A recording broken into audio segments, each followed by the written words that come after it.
V-Guard presents कौन जीत रहा है, को पावर्ड बाय सेंसोडाइन एंड विमल। बोलो जुबां केसरी।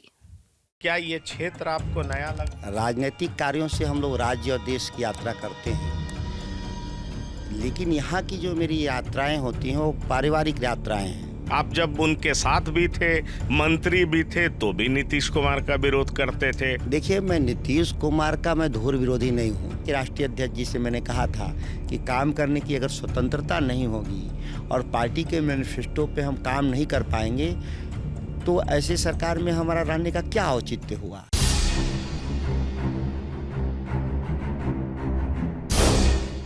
नमस्कार, मैं हूं पंकज कुमार। टीवी 9 की यात्रा बक्सर पहुंची है और मैं बक्सर पहुंचते ही पहुंच गया आरजेडी के प्रत्याशी सुधाकर सिंह के पास। सुधाकर सिंह दिन भर अपना कैंपेन कर रहे थे और रात में थोड़ा इन्हें विश्राम करने का वक्त मिला। उसी समय मैं इनके पास पहुंच गया और मैं इनसे बात करना चाहूँगा दरअसल इनकी स्थिति क्या है, क्योंकि इनकी एक अलग पहचान है।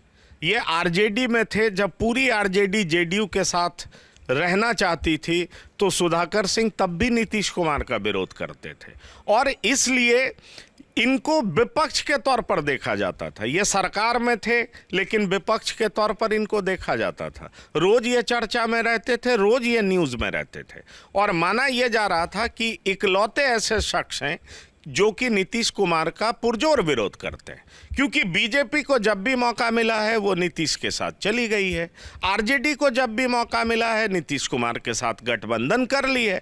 ऐसे में सुधाकर सिंह ने नीतीश कुमार का हमेशा विरोध जारी रखा। इस वजह से बिहार की राजनीति में इनकी अलग पहचान रही है। सवाल ये उठता है कि बक्सर से लड़ने वाले सुधाकर सिंह कितने मजबूत प्रत्याशी हैं, यहाँ मुद्दे कितने गंभीर हैं, क्योंकि ये बीजेपी का गढ़ कहा जाता है। 2 बार से बीजेपी के ही प्रत्याशी चुनाव जीते हैं, लेकिन उन्हें बदल दिया गया है, नए प्रत्याशी आए हैं। तो अब हम सुधाकर सिंह के पास सीधा जाते हैं, इनसे पूछते हैं कि आखिरकार यहाँ का माहौल क्या है। सबसे पहले मैं आपको धन्यवाद कहना चाहूँगा कि आपने इतने कैंपेन के बाद भी रात में समय निकाला। तो मैं ये जानना चाहूँगा कि दिनचर्या कैसे रहती है आपकी, कैसे मैनेज करते हैं? क्या ये क्षेत्र आपको नया लग रहा? नमस्कार है सभी को। ये मेरा घर है, क्षेत्र से ज़्यादा घर है। राजनीतिक कार्यों से हम लोग राज्य और देश की यात्रा करते हैं, लेकिन यहाँ की जो मेरी यात्राएं होती हैं वो पारिवारिक यात्राएं हैं। कोई लगता ही नहीं है कि हम चुनावी राजनीति में जैसे रोज़ घूमते हैं वैसे घूम रहे हैं। रोज़ घूमते हैं इसीलिए लोगों का अपेक्षा भी नहीं रहता है कि मेरे चुनाव में अभी तक पहुँचे या नहीं पहुँचे। सबको मालूम है कि जब ज़रूरत होगा मैं मिल लूँगा। तो ये यहाँ पर वैसा कुछ नहीं है कि चुनावी राजनीति के चलते कोई बहुत तनाव हो, प्रेशर हो, ये ऐसा कुछ नहीं है। नहीं, आपने किसान नेता के तौर पर भी पहचान बनाई है, लेकिन आपकी एक दूसरी पहचान भी है कि आप नीतीश कुमार के धुर विरोधी हैं। आप जब उनके साथ भी थे, मंत्री भी थे, तो भी नीतीश कुमार का विरोध करते थे और आप जो कह रहे थे वो सही साबित हुआ। सवाल ये उठता है कि जब आपकी पार्टी नीतीश कुमार के साथ सरकार में थी तो आपके बयान से, आपके हरकत से मुझे लगता है पार्टी भी एम्बैरस फील करती होगी, लेकिन आप जो कहते थे वो सही साबित हुआ। अब आप पार्टी के शीर्ष नेताओं से बात करते हैं तो वो क्या कहते हैं? देखिए, मैं नीतीश कुमार का मैं धुर विरोधी नहीं हूँ। मैं मुद्दों के आधार पे मेरी असहमति थी और जो मेरी असहमति थी वो सच साबित हुआ। अन्यथा मेरे पारिवारिक संबंध हैं उनसे, एक पिता और पुत्र जैसा संबंध नीतीश कुमार से। लेकिन राजनीति में और जब आप एक लोकतांत्रिक प्रक्रिया में होते हैं तो बड़ा स्पष्ट है नियम कि आपके व्यक्तिगत रिश्ते राजनीति में नहीं आड़े आने चाहिए। जो मुद्दे साफ हैं उस पर काम करना होता है। इसलिए हम मौन नहीं साध सकते कि रिश्ते में मेरे वो क्या लगते हैं, वो मुख्यमंत्री हों, प्रधानमंत्री हों, रिश्ते के आधार पे तय नहीं होंगे, मुद्दे के आधार पे तय होंगे। ये कहना कि मैं उनका धुर विरोधी हूँ वो बात सत्य नहीं है। लेकिन जिन मुद्दों के आधार पर नीतीश कुमार राजनीति करते हैं वो हम उनके साथ सरकार में थे तो भी हमारा विरोध था, सरकार के बाहर हैं तो भी उनसे विरोध है। क्योंकि उनके जो मुद्दे हैं, जिस मुद्दों पे राजनीति नीतीश कुमार कर रहे हैं, वो कॉरपोरेट कल्चर के आधार पर राजनीति करते हैं। जो इस देश की जो आरोप नरेंद्र मोदी पर है, उससे गंभीर आरोप नीतीश कुमार पर मैं आरोप लगा रहा हूं कि जिन संवैधानिक संस्थाओं में विश्वास नहीं है नीतीश कुमार को, मुख्यमंत्री कार्यालय ही सुप्रीम बॉडी हो गया, लोकतंत्र में विधायिका सुप्रीम माना गया, लेकिन यहाँ पे कार्यपालिका भी सुप्रीम नहीं है। मिनिस्टर्स एक तरह से डिफंक्ट है नीतीश कुमार के राज में, कोई अपना स्वतंत्र उसकी आइडेंटिटी नहीं है। वो एक्सटेंशन है चीफ मिनिस्टर के ऑफिस के मिनिस्टर्स आज के दिन में नहीं, नीतीश कुमार का जो पॉलिटिकल कल्चर है उसमें। तो इसलिए मेरा विरोध रहा। और आज तो सही है कि उनके जो मेरा अनुमान था कि वो फिर पुनः बीजेपी के साथ जाएंगे, क्योंकि उसी टेम्परामेंट के वो थे, वो चले गए वहाँ पर जहाँ उनको जाना था। नहीं, पर ये बताइए कि जब आप साथ आ रहे थे इनके साथ, तो आपने पार्टी में विरोध किया था, ये सच है? यह सच है कि मैं राष्ट्रीय जनता दल और जदयू के संयुक्त सरकार के मैं पक्ष में नहीं था।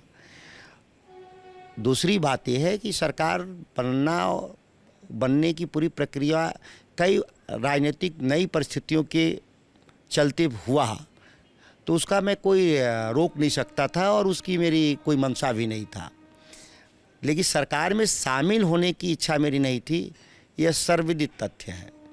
मेरे राष्ट्रीय अध्यक्ष के अंतिम निर्णय के चलते मैं सरकार में शामिल हुआ, और जिन सवालों को लेकर के राष्ट्रीय अध्यक्ष जी से मैंने कहा था कि काम करने की अगर स्वतंत्रता नहीं होगी और पार्टी के मैनिफेस्टो पे हम काम नहीं कर पाएंगे, तो ऐसे सरकार में हमारा रहने का क्या औचित्य हुआ। लेकिन उनका एक था आग्रह कि तुमको सरकार में होना चाहिए, तो मैंने उनके आग्रह को स्वीकार किया। लेकिन जो होना था वो पहले ही तय था, नियति तय था कि यही होना है। तो ये बताइए कि अब आप घूम रहे हैं, बक्सर में घूम रहे हैं, और बक्सर में जब आप घूम रहे हैं, आपका इमेज बहुत साफ सुथरा है, आपके पिताजी का भी इमेज बहुत साफ सुथरा है, लेकिन आप लालू प्रसाद जी की पार्टी में हैं। क्या इसका खामियाजा आपको भुगतना नहीं पड़ता है? सवाल है, आप नीतीश कुमार का तो विरोध करते हैं, लेकिन आपके प्रेसिडेंट जो सर्वे सर्वा नेता हैं वो सजा याफ्ता है। तो ये आपका इमेज उनका इमेज क्या कॉन्ट्रास्ट नहीं होता, और इसका नुकसान आपको नहीं होता पब्लिक लाइफ में?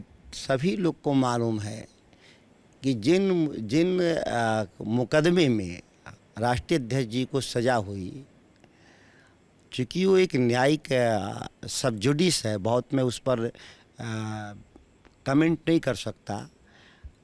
लेकिन एक बात सही है, मैं बता रहा हूँ कि हाई कोर्ट और सुप्रीम कोर्ट जब जाएगा वो मामले खारिज होंगे। उस मामले में कहीं कोई संलिप्तता नहीं था राष्ट्रीय अध्यक्ष जी का मुख्यमंत्री के तौर पे। अगर उसको संलिप्तता माना जाए तो फिर सृजन कांड में नीतीश कुमार आज तक क्यों नहीं जेल गए? उनके राज में तो 3000 करोड़ का ट्रेजरी लूट हुआ सृजन कांड भागलपुर में। मुख्यमंत्री ट्रेजरी का संचालन नहीं करता, ट्रेजरी का संचालन कलेक्टर करते हैं, तो कलेक्टर दोषी होंगे। उन्होंने जो काम किया होगा, कई लोग जेल भी गए, कई लोग बच भी गए। आश्चर्य भी है कि कुछ लोग बचे भी उसमें से। तो ये टोटल एडमिनिस्ट्रेटिव फेलियर था, पॉलिटिकल फेलियर नहीं था। और जिसके लिए रिस्पॉन्सिबल चीफ मिनिस्टर नहीं होते, वो उसके लिए हाउस कोई भी एक्सपेंडिचर के बाद कि करेक्ट एक्सपेंडिचर नहीं है, उसका जांच करने का अधिकार कैग को है, और कैग रिपोर्ट हाउस को करता है, चीफ मिनिस्टर को नहीं करता, सीधे असेंबली को करता है। और असेंबली का जो निर्णय होता है वही अंतिम सत्य है। तो ये पूरे मसले में जो हुआ उनके साथ वो दुर्भाग्यपूर्ण था, और इसके चलते हम लोग अपने पॉलिटिकल पार्टी और पॉलिटिकल आइडियोलॉजी को हम लोग समेट लें, जो चाहते हैं विरोधी, ये कभी ऐसा नहीं होगा। नहीं, पर मेरा सवाल ये है कि क्या चुनाव में एक तरफ मोदी और दूसरे तरफ लालू प्रसाद यादव, और उस बीच में जब आप दिखाई पड़ते हैं, तो आपको नहीं लगता कि उनको बार बार जो आपके अपोनेंट्स हैं वो कहते हैं सजा याफ्ता, जंगल राज के पर्याय, तमाम तरह के उपनाम से उनको नवाजा जाता है। आपको नहीं लगता कि जब आप बक्सर में घूमते होंगे, जनता के बीच में जाते होंगे, तो इस तरह की परेशानियों से आपको जूझना पड़ता होगा, जबकि आपका इमेज तो वैसा नहीं है, आपके बारे में परसेप्शन तो वैसा नहीं है, लेकिन आपके नेता के बारे में है। नीतीश कुमार पर कोई इस तरह का आरोप नहीं है, प्रधानमंत्री पर कोई इस तरह का आरोप नहीं है, और आपके पिताजी पर भी इस तरह का किसी ने उंगली नहीं उठाया है। ऐसे में आप जिनको नेता मान रहे हैं उनको लेकर के तरह तरह की बातें हैं। क्या एक साफ सुथरे छवि वाले प्रत्याशी सुधाकर सिंह को जब जनता के बीच में जाना पड़ता होगा तो इस तरह की समस्या झेलनी नहीं पड़ती है? आप तो एक बात तुलनात्मक रूप से मैं कह दूं तो हेमंत बिश्व शर्मा के बारे में आदरणीय देश के प्रधानमंत्री नरेंद्र मोदी का कहना था जब तक वो कांग्रेस में थे कि इस देश के सबसे भ्रष्टतम राजनेताओं में से हैं। 100 वीडियो आपके पास लाइब्रेरी में होंगे। अजीत पवार के खिलाफ तो उन्होंने चुनाव कैंपेन किया महाराष्ट्र में। अजीत पवार उनके मुख्य फोकस में थे, भ्रष्टाचार के संगीन आरोप, 70,000 करोड़ का सिंचाई घोटाला।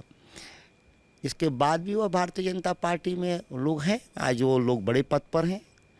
ये सुविधा के हिसाब से लोग आरोप प्रत्यारोप लगाते हैं, अन्यथा जो नीतीश कुमार पर आरोप है भ्रष्टाचार का, वो गंभीरतम आरोप है, और इसीलिए वो भारतीय जनता पार्टी उनको भारतीय जनता पार्टी के साथ हो या जो दिल्ली में सत्ता में उसके साथ हो चिपके रहते हैं कि हमारे पर कार्रवाई नहीं हो।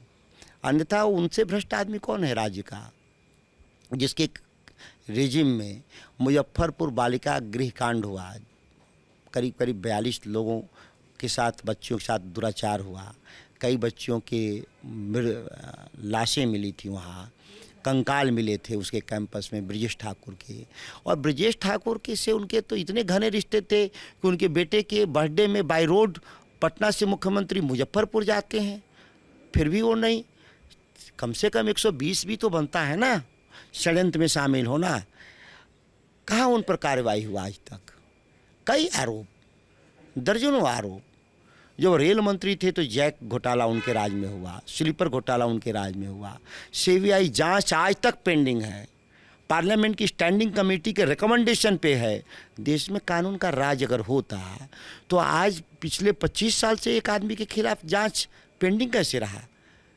वो चुनाव लड़ रहे थे लोकसभा बाढ़ में, सीताराम सिंह की हत्या में वो अभियुक्त में से एक थे। 20 साल 25 साल बाद जब वो खुद सत्ता में आए तो वह कुटल हुए। तो ये कहना कि नीतीश कुमार की छवि साफ है अपने आप में हास्यास्पद है। एक पॉलिटिकल लड़ाई था जिसमें आप एक दूसरे को, किसी को रावण साबित कर दें, किसी को राम साबित कर दें, इस तरह का एक हुआ। नहीं, पर ये बताइए कि आप कह तो रहे हैं, लेकिन 10 साल पहले तो यूपीए की ही सरकार थी जब पार्लियामेंट्री स्टैंडिंग कमेटी के ऊपर था। ये रेल मंत्री तो मेरे ख्याल से 98 से 2004 के बीच में रहे होंगे।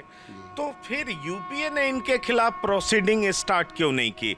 खास तौर पर तब जब उसमें लालू प्रसाद एक बड़े स्तंभ थे, उनकी मदद से केंद्र की सरकार चल रही थी, तब इनके खिलाफ प्रोसीडिंग्स क्यों नहीं स्टार्ट? लालू प्रसाद जी एक अलग तरीके के राजनेता हैं। वो विंडिक्टिव माइंड के लीडर नहीं रहे, वो हमेशा कंस्ट्रक्टिव आदमी रहे।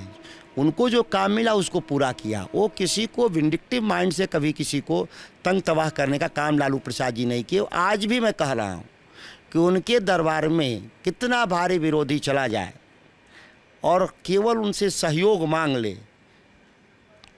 मैं आप अनुमान से ज़्यादा बड़ा विरोधी कोई हो, अगर कोई सहयोग मांग ले तो लालू प्रसाद जी उसको सहयोग करते हैं। कभी भी ना उनके डिक्शनरी में नहीं है। वो एक अलग राजनेता है, इस सदी के 4-5 महत्वपूर्ण राजनेताओं में से जिसकी व्यक्तित्व की व्याख्या नहीं की जा सकती। बाकी कांग्रेस ने क्यों नहीं किया, यूपीए ने क्यों नहीं किया, वो बेहतर उसके बारे में जवाब देंगे। एक बात तो आप जानते हैं कि प्रणब मुखर्जी राष्ट्रपति के चुनाव लड़ रहे थे, तो एनडीए में रहते हुए भी नीतीश कुमार प्रणब मुखर्जी राष्ट्रपति के पद के लिए वोट दिए थे। तो वो अपने मैनेजरियल स्किल के जरिए, और राजनीति में तो हैं, और हमारा ये मानना है कि 19 साल बिहार में रहना अपने आप में बड़ी उनके लिए उपलब्धि है। उनके लिए, राज्य के लिए दुर्भाग्य रहा, लेकिन नीतीश कुमार के लिए तो भारी उपलब्धि रहा ना। मुझे एक सवाल का जवाब और दे दीजिए कि कहा जा रहा है कि बीजेपी अंतर्विरोध से गुजर रही है, लेकिन क्या आरजेडी भी अंतर्विरोध का सामना कर रही है? क्या आपके सामने ददन पहलवान भी चुनौती के तौर पर सामने आ रहे हैं? जैसे आनंद मिश्रा को लेकर के कहा जा रहा है कि वो मिथिलेश तिवारी को लेकर के आ रहे हैं। क्या इस तरह की दिक्कतें आपके सामने आ रही हैं? साथ ही साथ मैं आपसे ये पूछना चाहूँगा कि क्या प्रधानमंत्री मोदी के इमेज को काउंटर करना आपके लिए डिफ़िकल्ट हो रहा है? जब आप चुनावी समर में जाते हैं, लोगों से मिलते हैं, तो आपको लगता है कि उनका इमेज लार्जर देन लाइफ हो चुका है और उसको काउंटर करना बहुत मुश्किल होगा? क्योंकि मैं आपसे बात कर रहा हूँ, आप जितना नीतीश कुमार पे अटैक कर रहे हैं, प्रधानमंत्री मोदी पे अटैक नहीं कर रहे, तो मुझे लगता है कि ये आपके रणनीतियों का भी हिस्सा हो सकता है, क्योंकि एक बार अरविंद केजरीवाल ने एक चुनाव में ऐसा किया था। इसलिए मैं आपसे पूछना चाह रहा हूँ कि क्या इस तरह की बात है जिस वजह से आप लोग बचते दिखते हैं और सीधा अपने जीत की तरफ सोचते हैं?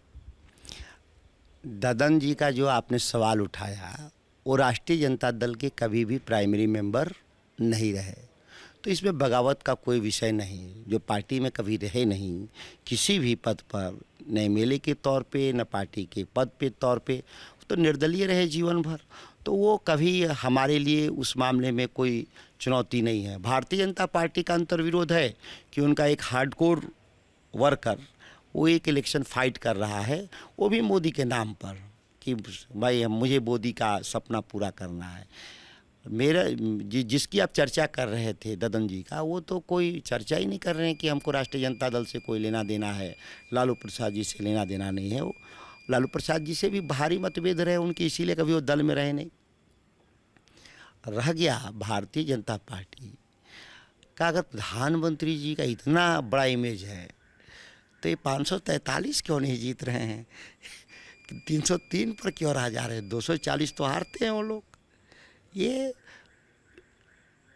कहना कि राजनीति में वो कोई सुपरमैन है, ये नहीं मैं मानता। नहीं तो क्या आपको यहाँ पर लोग किसान नेता के तौर पर देख रहे हैं, या आपके पिता भी बड़ी शख्सियत हैं, उनके पुत्र के तौर पर देख रहे हैं? बक्सर की जनता आपको किस निगाह से देख रही है, या नीतीश कुमार के धुर विरोधी के तौर पर देखिए, हम धुर विरोधी का कहना ये अपने आप में एक नकारात्मक बात हुआ। मैं कहा ना कि मेरे उनसे बेहद पारिवारिक संबंध, पुत्रवत संबंध, लेकिन मुद्दे के आधार पे हमने राजनीति किया हमेशा। जब मैं 2000 में राजनीति शुरू किया, हम किसान आंदोलन से जुड़े हैं। या कह सकते हैं कि मैं दिल्ली यूनिवर्सिटी में था, केएमसी में, तब मैं जीन कैंपेन के साथ हम जो एग्रीमेंट था, जो WTO का एग्रीमेंट का हम लोग विरोध कर रहे थे। आप मेरे उस समय केएमसी में पत्रिका निकलती थी, उसमें मेरा लेख निकला हुआ था। पता नहीं अब वो छपता है कि नहीं छपता होगा, लेकिन मैंने पढ़ा है उसको, मैंने पढ़ा है। तो वो लगातार हम इस काम को लगे हुए थे। तब नीतीश कुमार की हम लोग एक ही पार्टी में थे, और हम तो उम्र में भी बहुत कम थे, और भारतीय जनता पार्टी में तो मोदी आए भी नहीं थे उस समय। लेकिन जिन मुद्दों पे हम काम कर रहे हैं वो कंटिन्यूअस काम कर रहे हैं। हमारे कभी मुद्दे में बदलाव नहीं है। किसानों के पक्ष में और उनके हितों के लिए जो संभव नीतिगत निर्णय लेने का सवाल हो या मदद का, उसमें हम लोग कभी भी पीछे नहीं हटते। और समझौता इसलिए नहीं करेंगे कि मुझे MP MLA बनना है, मिनिस्टर, इसलिए मैं समझौता कर लूँ, ये इस जीवन में नहीं होगा। पद रहे न रहे, MLA MP रहे न रहे, मिनिस्टर बने न बने, उन मुद्दों पर हम कोई समझौता नहीं करते। आपको यहाँ मुद्दा क्या दिखाई पड़ता है? क्योंकि आरजेडी तो जीतती नहीं रही है यहाँ से, तो पिछले 2 चुनाव में बीजेपी जीती है। इस बार जनता क्यों चुनेगी आपको, ऐसा क्यों लगता है? बीजेपी क्यों जीत रही थी? कोई औचित्य नहीं था जीतने का यहाँ पर, क्योंकि बीजेपी ने कभी कुछ किया नहीं बक्सर के लिए। आप पूरे संसदीय क्षेत्र में घूम जाएंगे तो जो 3-4 बड़े काम हैं वो राष्ट्रीय जनता दल के कार्यकाल के हैं। यहाँ पर 2 जो हाईवे जिसको पकड़ के आए होंगे, वो हाईवे भी उसी समय का UPA का था। मेरे फादर मेंबर ऑफ पार्लियामेंट थे उसी समय। या यहाँ पे बिजली घर चौसा में है, वो भी उसी काल में निर्माण शुरू हुआ। लेकिन बीजेपी जीता तो इसके पूरे बिहार में जीत गया, इसीलिए बक्सर भी जीत गया। लेकिन अब बीजेपी तो ऐसे भी देश में कहीं उस स्तर पे नहीं है, पुराने स्तर पे, तो बक्सर में भी नहीं है वो। तो यहाँ पर आपको मुद्दा क्या दिखाई पड़ता है जब आप लोग? यहाँ वही है, किसान का खेतों में पानी का सवाल हो, या हमारे पर्यटन के विकास का सवाल हो, या हमारे किसानों की आमदनी का सवाल हो। पढ़ाई लिखाई की जो विश्वामित्र की धरती है, ये ख़त्म हो चुका है। पढ़ाई लिखाई यहाँ कुछ है नहीं, जहाँ भगवान राम का जहाँ शिक्षा दीक्षा हुआ। तो ये जो इसके गौरव हैं पुराने, इसके सांस्कृतिक और सामाजिक जो गौरव रहे हैं, वो सब विनष्ट हो चुका है बक्सर का। ये लड़ाई है, बक्सर के पुनर्निर्माण की लड़ाई है, और इसमें सभी लोग जानते हैं कि मैं इसको कर सकता हूँ। मेरे पर लोगों को विश्वास है कि पुनर्निर्माण की पूरी प्रक्रिया पूरा करूँगा। मैं एक दो सवाल बड़ा स्पेसिफिक पूछूंगा, क्योंकि बिहार में जातिगत राजनीति होती है और बिहार इसके लिए प्रमुखता से जाना जाता है। आप जिस समाज से आते हैं, उस समाज का झुकाव बीजेपी की तरफ है। क्या आपको लगता है कि आपका समाज यहाँ पर आपके साथ खड़ा है? अभी बीजेपी के साथ कोई समाज नहीं खड़ा है, सबके साथ इन्होंने ठगी किया है। किसी एक वर्ग के बारे में बताएं जिसके हितों की रक्षा के लिए लड़े हों। ये देश में भारतीय जनता पार्टी, अडानी और अंबानी के 10 गुना संपत्ति बढ़े हैं देश में 10 सालों में। इसके अलावा किसी की संपत्ति अगर देश में बढ़ा हो, ये राजनीति में जो भारतीय जनता पार्टी ने जिस आधार पर राजनीति को खड़ा किया, ये भारत के लिए दुर्भाग्यपूर्ण है। मैं मानता हूं कि अगर ये रह गए तो भारत को पाकिस्तान बनने में अब देर नहीं है। जिस तरह से वहाँ लोकतंत्र में नकली वोट हो रहा है, वोट इमरान खान को मिला, सरकार शहबाज खान प्रधानमंत्री बन गए, सरकार वहाँ सेना चला रही है। भारत में भी यही होने की प्रक्रिया में ले जाना चाहते हैं भारतीय जनता पार्टी, नरेंद्र मोदी। देश की जनता बहुत स्पष्ट राजनीति में राय रखती है। आप इस बार का परिणाम चौंकाने वाला आएगा। जिस तरह से वाजपेयी जी की विदाई हो गई थी 2004 में साइनिंग इंडिया के बावजूद भी, ठीक वही हाल है अभी। नीचे हलचल है, आप महसूस नहीं कर पाए होंगे। आप बात करेंगे लोगों से, आम आदमी से, ठेले पर रिक्शे वाले से, जो वो सीधे सीधे बताएंगे कि वो भाजपा को वोट नहीं करेंगे। जो विपक्ष कहती है, मेरा अंतिम 2 सवाल होगा, जो विपक्ष कहती है आपकी पार्टी जंगल राज का पर्याय, आपकी पार्टी चारा घोटाला का पर्याय, आपकी पार्टी मिस गवर्नेंस का पर्याय, ये बताइए कि विपक्ष जिस जोर से चिल्लाती है और आपके विरोध में अति पिछड़ा समाज आ जाता है, सवर्ण आ जाता है, आपकी पार्टी की जब जब चर्चा होती है तो लोग कहने लगते हैं 2005 से पहले क्या था, किस तरह की स्थिति थी, किस तरह का डर था, कैसे भय व्याप्त था, कभी साले साहब आते थे, तरह तरह की चर्चा होती है। ऐसे में सवाल उठता है कि जब आप जनता के बीच में जाते हैं और ये कहते हैं कि मैं बेहतर करूंगा, तो जनता आप पे भरोसा क्यों करे, क्यों उम्मीद? हमारी राष्ट्रीय जनता दल या जनता दल अगर पिछले 40 सालों के 35 सालों के इतिहास को उठा के देखें तो हमारे वोट शेयर कभी कम नहीं हुए। जिस दिन हम सत्ता में थे, माने जिसको सत्ता में आने को आप मानते हैं कि आप अच्छे होने का सबूत क्या हो, इस लोकतंत्र में माना जाता है, जो बहुमत में आ जाता है उसको अच्छा मान लिया जाता है कि नहीं? यही ना लोकतंत्र की परिभाषा इस देश में गढ़ी गई है कि हम बहुमत में हैं इसीलिए हम ठीक है। तो ये बताइए कि हमारा 90 से लेकर 2024 तक हमारा वोट शेयर कहाँ घटा? हमारे खिलाफ सुविधा के हिसाब से लोगों ने अलाइनमेंट कर लिया, गठजोड़ कर लिया और हमको चुनाव हरा दिया, लेकिन हमारे वोट तो कभी नहीं घटे। कोई आरोप लगने से वोट शेयर मेरे घट गए, ऐसा तो कभी नहीं हुआ। नहीं, उसकी वजह कहा यह जाता है कि आप जातिवादी पार्टी हैं, मुसलमानों को डराते हैं, बीजेपी आ जाएगी। माय समीकरण बिहार में तकरीबन 28%, 32% के आसपास हो जाता है और ये मुख्य वजह है। दूसरी बात, आप कहते हैं कि हमने लोगों को नौकरी दी, तो आपने नौकरी दे दी तो बदले में ज़मीन ले ली, ये भी आरोप आप पे लगता है। तीसरी बात आप कहते हैं कि 17 महीने बनाम 17 साल, तो उधर से कहा जाता है कि मुख्यमंत्री क्या कर रहे थे, ये काम तो मुख्यमंत्री का था। मैं तीनों बात का जो कहा जाता है वही सवाल मैं आपसे कर रहा हूँ कि आपकी पार्टी परिवारवादी, आपकी पार्टी पे भ्रष्टाचार का आरोप, नौकरी देने के बदले जमीन लेने का आरोप, और ये तरह तरह के आरोप आपकी पार्टी और आपके पार्टी के नेताओं पर है। फिर आप कैसे दावा करते हैं कि हम बड़ा साफ और क्लीन गवर्नेंस दें? जो आरोप लगाने वाले हैं वो कभी गिरेबान में अपना झांके। परिवारवाद का आरोप लगाने वाले लोग, एनडीए मोदी के नेतृत्व में बिहार में 40 में से 13 लोगों के परिवार के टिकट मिले हैं।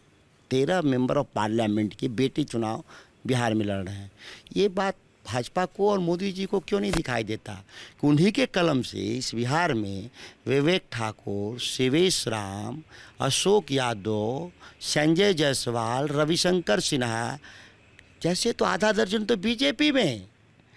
उनके सहयोगी दल नीतीश कुमार की पार्टी और लोजपा को छोड़ दें। कैसा आरोप? हमारी पार्टी से या हमारे गठबंधन से उतने लोग परिवार से नहीं लड़ रहे हैं जितना वो लड़ रहे हैं। आप इसको मिलाकर देख लीजिए। कोई कह देगा और उसको आप चलाने लगेंगे मीडिया में, सत्यापित भी कर लेना है इस विषय को। इसलिए मैं कह रहा हूं कि आपकी जिम्मेदारी है। दूसरी बात, भ्रष्टाचार की बात। इलेक्टोरल बॉन्ड सुप्रीम कोर्ट के आदेश से जब बात निकल के आ गई, सबको मालूम है कि इस देश में जो बूचड़खाना चलाने वाले लोग हैं वो 250 करोड़ भाजपा को चंदा दिया लोगों ने। इस देश में उन तमाम दर्जनों उद्योगपति जिस पर ईडी और सीबीआई ने रेड किया, रेड के बाद वो लोग भाजपा को चंदा देकर अपना केस सुलझाए। सीधे सीधे पैसा लिया भारतीय जनता पार्टी, अपने खाते में पैसा लिया, देश भर में कार्यालय खोला, 5 स्टार होटल जैसा, और चुनावी राजनीति को महंगा किया।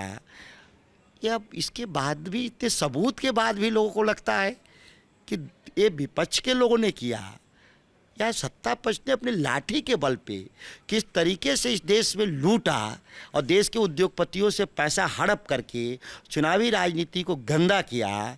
और आप देख रहे होंगे कंटेंट के स्तर पे, डिजिटल प्लेटफॉर्म पे हो, इलेक्ट्रॉनिक मीडिया, एक तरफा बीजेपी अपने विज्ञापनों के जरिए खड़ा कर दी, जहां विपक्ष के लिए स्पेस नहीं दे रही है। लोकतंत्र चलेगा कैसे? लेवल प्लेइंग फील्ड नहीं रहेगा तो लोग, चुनाव का अर्थ क्या रह जाएगा? एक मैसिव स्केल पर हम कैंपेन चलाएंगे इलेक्टोरल रिफॉर्म्स पर, और आप देखेंगे कि किस तरीके से इस मुद्दे को मैं उठाऊंगा। अभी लोकसभा चुनाव का मुख्य मुद्दा को अभी डेविएट नहीं कर रहा हूं, क्योंकि ये गरीबों की लड़ाई है, किसानों की लड़ाई है, नौजवानों की लड़ाई है। इसको पूरा होने दीजिए। अब 75 साल का एक बूढ़ा आदमी जो अपनी पार्टी के 3 स्टॉलवर्ट लीडर को राजनीतिक हत्या कर देते हैं, अटल जी, आडवाणी जी, जोशी जी, इस आधार पे कि 75 साल पूरा कर लिए, और अभी 75 साल मोदी जी का पूरा होने के बाद उनको सीधी बात कहनी थी कि मेरा उत्तराधिकारी राजनीति में कौन है, उसकी जगह 5 साल के लिए पुनः मांगना। एक जो भारतीय जनता पार्टी एक देश 2 विधान नहीं चलेगा का नारा दे करके अपनी पार्टी में आज 2 विधान मोदी जी पैदा कर दिए। भारतीय जनता पार्टी वाले सोचे कि उनका रिटायरमेंट क्यों नहीं कर रहे हैं। चलिए, मेरा अंतिम सवाल बस आपसे ये होगा कि क्या आपको लगता है मुसलमान आपसे जुड़ा हुआ? आपने सिर्फ 2 टिकट दिया है और ये समस्या विकराल रूप लेती जा रही है। मैं कुछ जगह मुसलमानों से भी बात कर रहा था, वो कह रहे थे कि जितना टिकट उन्होंने मुसलमानों को दिया है उतना तो लालू प्रसाद जी ने अपने 2 बेटियों को दे दिया, तो मुसलमान उनका ही क्यों रहे? मुसलमान उन पर ही भरोसा क्यों करें? इस देश में धर्म के नाम पे चुनाव राष्ट्रीय जनता दल नहीं लड़ रहा, भारतीय जनता पार्टी लड़ रही है। मंगलसूत्र छीन लिए जाएंगे, अल्पसंख्यकों को दे दिए जाएंगे। ये गला फाड़ करके चिल्ला कौन रहा इस देश में? मोदी जी। हम लोग तो कहीं नहीं कर रहे हैं कुछ धर्म के आधार पे हम लोग वोट मांग रहे हैं। कोई एक भी उदाहरण बता दो। पर जातीय जनगणना तो आपने करा है, उस अधिकार पर, उस आधार पर टिकट का बंटवारा भी तो कुछ होना चाहिए। ये सवाल तो उठ रहा है ना, जातीय जनगणना कराने में आप आगे थे और 18% मुसलमान को सिर्फ 2 टिकट, ये उनके साथ न्याय है या अन्याय है, क्या मानते हैं? भारतीय जनता पार्टी के लोग जब आरोप लगा रहे हैं तो ये बात को समझना होगा कि वो कहाँ न्याय कर दिया उन्होंने भी टिकट बंटवारे में कौन न्याय कर दिया? तो आपने क्यों अन्याय किया? हमने कोई अन्याय नहीं किया। हम 2 नहीं 4 टिकट दिए हैं। आप 2 क्यों कह रहे हैं? 40 टिकटें हैं जिसमें से 7 रिजर्व हैं। 33 टिकटों में से हम 4 उनको दिए हैं, 2 कांग्रेस के जरिए, 2 हमारे राष्ट्रीय जनता दल के जरिए। जो परिस्थितियां हैं, जो इस राज्य की राजनीति की, जो जिन परिस्थितियों के निर्माण में देश के प्रधानमंत्री की भूमिका और भाजपा की भूमिका है, उस परिस्थितियों को हमने नहीं बनाया है, उन लोगों ने बनाया है। उन परिस्थितियों में 4 टिकट हम लोगों ने दिया है और भी मिलना चाहिए। ऐसा नहीं है। 1-2 लोगों को हम लोगों ने कहा था लड़ने के लिए, उन लोगों ने टिकट किन्हीं कारणों से नहीं लड़े, तो हमने उस टिकटों पर बदलाव किया। हिना साहब के लिए भी हम लोग चाहते थे कि वो लड़ें सिवान, लेकिन उनकी अपनी अलग मजबूरी रही होगी, पारिवारिक मजबूरी रही होगी। एक आध जगह और भी हम लोगों ने कहा था। तो स्वाभाविक है कि जो परिस्थिति, राजनीतिक परिस्थिति देश के प्रधानमंत्री ने बनाया है, वो कई वर्गों के लिए संकट पैदा कर दिया है देश की राजनीति में। इसको मैंने कहा ना कि भारत को पाकिस्तान बनने में बहुत देर नहीं है अगर ये लोग रह गए तो। चलिए, तो आपने हर सवाल का जवाब बहुत साफ गोई से दिया और अपने पक्ष को, अपने पार्टी के पक्ष को बड़े साफ तरीके से रखा। चाहे परिवारवाद का मुद्दा हो, भ्रष्टाचार का मुद्दा हो, हमने बेधड़क इनसे सवाल पूछे और इन्होंने हर बात का जवाब अपने तरीके से दिया और अपने पार्टी का पक्ष भी रखा। सवाल ये उठता है कि पिछले 2 बार से चुनाव में जीत रही बीजेपी, क्या इस बार उसको ये पटक देंगे? क्योंकि किसान नेता के रूप में पहचान बना चुके सुधाकर सिंह के लिए ये एक बड़ी चुनौती है, लेकिन ये कहा जा रहा है कि ये यहाँ के मजबूत उम्मीदवार हैं। आखिरकार परिणाम क्या होगा ये तो 4 जून के बाद पता चल पाएगा, लेकिन बक्सर की लड़ाई दिलचस्प मोड़ पर है, क्योंकि आरजेडी की तरफ से प्रत्याशी सुधाकर सिंह हैं, जिन्होंने शुरू से ही अपनी पहचान किसान नेता के रूप में बनाई है। तो इस समय बक्सर से अपने साथी जेरी और अंकित मिश्रा के साथ TV9 के लिए पंकज कुमार। धन्यवाद, नमस्कार।